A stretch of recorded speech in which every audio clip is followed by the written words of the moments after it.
Thank you. No, you can't. Thank you. This is a great honor.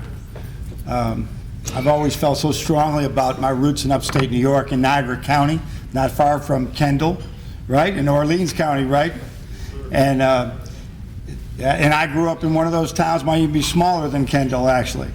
But this is, I'm really honored to do this. When Rennie called me about it, and I thank him and Bob Pisano and the committee, because it's really special. When you know the people that are in here, you know how many people deserve to be in here, and you can't do it all. But I'm really flattered to be part of this, especially having the Barry Kramer Award part of your name, with everything that I understand about him and the associates he's made and the impact he's had on many people's lives. So I'm not going to go too long here, but I do want to talk a little bit about, what gets us all to this place where we are right now. And I think a lot of people have mentioned that already. You just, everyone that's been honored here tonight, I had 6 sisters, and none of them got to play because they really didn't have sports at that time, and to hear your passion about your giving that opportunity at Siena and at Gibbons, and it's tremendous to see how that has evolved so much. But to all the honorees, congratulations, because you all deserve it so much. Things like this happen because of family support. They really do. And I was just really touched with the families that are here today and how so many people have came to honor. My joke tonight is, though, that I don't have any family here tonight. We came from a long ways away, and I did say I retired. I want to spend more time with my family, but I found out they didn't want to spend more time with me. So I said, I'm taking this one alone. You guys can stay back. And they're all over the place. And unfortunately, my wife, Kathleen, of 44 years, was going to be here, but got that thing that's been going around a couple of years. Now COVID, just so she couldn't fly. It's nothing, but she couldn't fly to make it. But she'd love to be here and meet so many of you. But I had great parents. I grew up one of 9 kids. I had great parents, great brothers and sisters, and talk about competing like so many of you did. That was huge for us. You don't get these opportunities without the family backing. I think we saw that tonight. You don't get these opportunities without influence. And I've heard so many mention tonight about the person that made a difference in their life, the coaches that made difference in their life. I mean, that's the only reason I'm a coach today, is I had 7th and 8th grade high school coaches at Newfane High School, way up on Lake Ontario, as they said, almost to Niagara Falls, and at DeSales Catholic High School in Lockport, that changed my life. I see these coaches, and they're coaching me, they're teaching me social studies. I said, I want to be like them. That's what I want to do. They're making a difference in everybody's life. And I think we all get to this point because of that influence. Right? And many of you are part of that influence here today. I think you get here from learning from others and having this open dialogue with each other. Like, for example, Rudy helping recruit Dale, and people just associate with the things that we don't get to do as much on our cell phone right now, is actually talk to people and be influencers in them. I remember going to these early clinics and camps in upstate. I met Bobby Montana at the Lemoyne camp. We'd be like talking basketball forever. And you have that associations that are incredible. I remember being in a diner in Schenectady, sitting in Larry damn Costello, is at the booth next to me. Some of you don't know him, but one of the greatest NBA players of all time. He's got a napkin out, knows I'm the coach of Lemoyne, and we're drawing out of bounds plays on napkins. The one he used to throw the ball to Kareem to win the NBA championship. That's how these things sort of happen. And you don't have that opportunity. You don't do this unless you have opportunity. I had ADs all over the place who are willing to take a chance on I was probably the worst Division II player in the history of all Division II basketball. But somehow I just wanted to teach and coach. Some people took a chance on me at Newfane, Erie Community, Nazareth, Bill Carey, built Ralph Kalani at Erie, and then Tom Nyland here hired his nephew.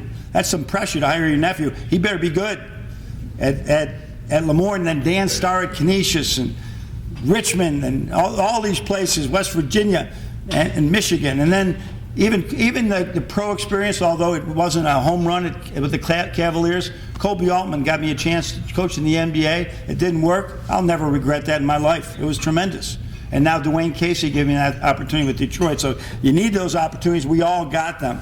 So, but all that, and all of you, most of you are players here. I won't say anything about your referees. I'm glad you were great players.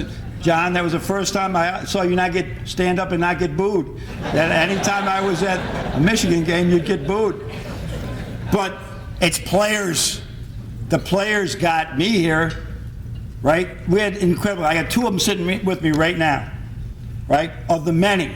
And I'm telling you, we had 14 guys playing the NBA this year from Michigan. 14 guys playing an NBA game this year at Michigan. And I'm so proud of those guys. And they're just wonderful people that I love.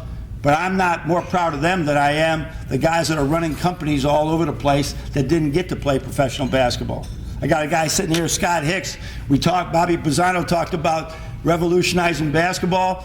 You know why we did that? Because Scott Hicks was such a good player, but he wasn't a one-man, he wasn't a two-man, he wasn't a three-man, he wasn't a four-man, he wasn't a five-man. He was a basketball player. And so we said, how can we play without having these pigeonhole players? And we started to reinvent ourselves as positionless basketball. And if you see it, Tom Cooney was doing it too at Lemoyne at the time.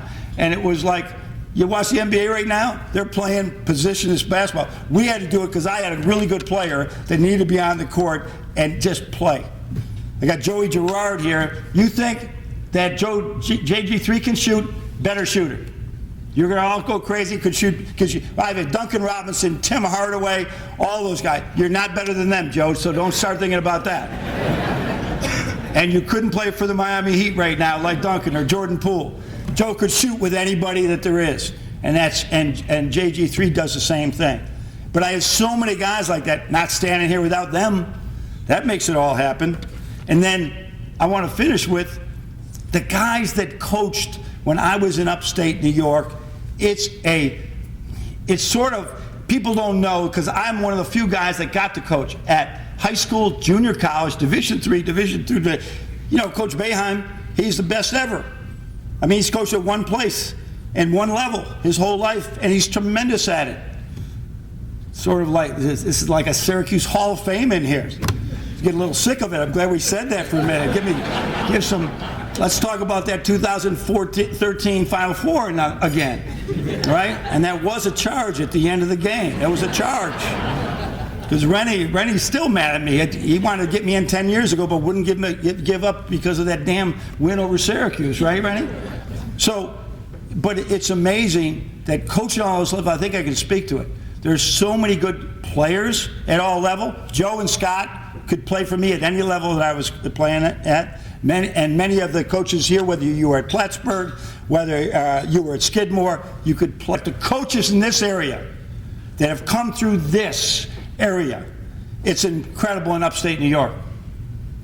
I mean, I got to look down and read it. The Division III coaches that are incredible. Doc Sowers, we talked about, Bill Scanlon, Bobby Montana, Tom Murphy, Nick Lambros, one of my favorite people of all time, Tom Cooney, Scott Hicks right here, Mike Neer, Dick Beer, Bill Nelson, Bobby Wanzer at St. John Fisher. I mean, Jerry Welsh, Tim Welsh, Mike Dean. I mean, it's Dick Baldwin, Murph Shapiro in the junior college ranks. These dudes could really coach. They could coach.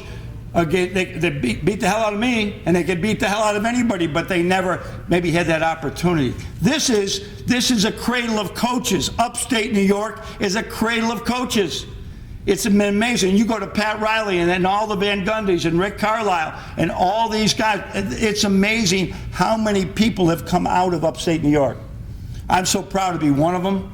I'm so proud to be a part of this whole thing. It's amazing. I still remember being when I first was a high school coach, go to the first high school tournament, and I think Rudy will like this, is the first high school tournament.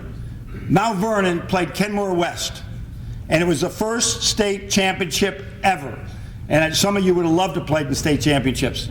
And Mount Vernon beat the blood out of Kenmore West. And I walked by the Kenmore West bus at the end of the game. It was a first tournament. All of you made that happen. And it said, if we all remember Rodney and Scooter McRae, it said, Scooter was here. They wrote on the dust of the side of the bus. Scooter was here. And I don't think those poor kids from Ken West they had no idea what hit them. So at any rate, through all these clinics, all these things, you are the best. I'm so proud to call this home. Thank you all so much to allow me to be a part of this great organization and this Hall of Fame. Thank you all. God bless.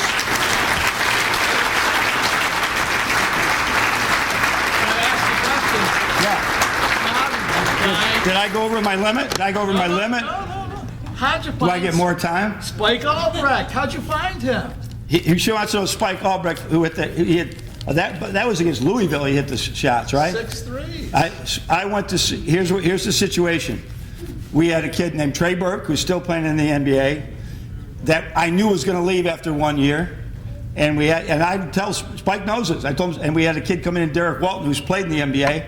And I needed a guy in between there to back one of those two up that didn't think he was that good. He just thought he was good enough to. So I said, Spike, you're going to play 5 minutes a game every half for 4 years. You're never going to start. You're going to back up. You want to come to Michigan. He said, where do I sign? And that was it. I told my AD, you're either going to fire me or think I'm a genius for signing this kid, but this kid's good enough to play at Michigan. And he's a whole lot different than Scott Hicks or Joe Girard or any of these guys that were really Division I players. People just didn't know it. And just like many of the guys here today. When he's shooting the 6 threes in the first half, what are you thinking? To keep going in? Well, I'm thinking, let's get Trey Burke back in the second half because it's not going to keep happening.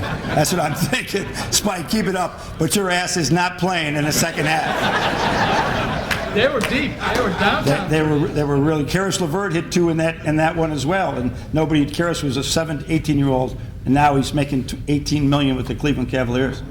So now, did you give Joe the red light to shoot at Lemoyne? I mean, was he? How'd that work? Joe only shot it when he had it. I remember we were playing against. We went and everybody was running Rick Pitino's 2-2-1 run and jump. And the three-point line had just come in. And everybody was playing this run and jump 2-2-1 full court press. And people used to run the full court press because 2 points were 2 points. So you'd have to go to the basket. You'd never stop and pull up on a three. I mean, are you kidding me? How many points would Jimmy Lee score, right, with the three-point line? So they're pressing us, and we just stuck Joe in a corner at the other end because I didn't want him handling the ball because I want him shooting. And so he hit 5 threes to start the game in the right corner of California, Pennsylvania, is where the game was, and they never pressed again. I don't think we ever saw a press again after that because eventually the three-point line really negated the press because you give up an open three. Nobody wants to do that. Beautiful. Thank you. Anybody else have any? Do I need to get any other questions? We're good? Any questions? No. No, but God bless you all. Thank you so much for allowing me to be a part of this great organization. Thanks very, very, very much. Thank you. Please stand for John Belein, ladies and gentlemen. Thank you. Thank you so much for coming. We got it on time, really. Look at that. Got it on time. Fantastic. Thank you.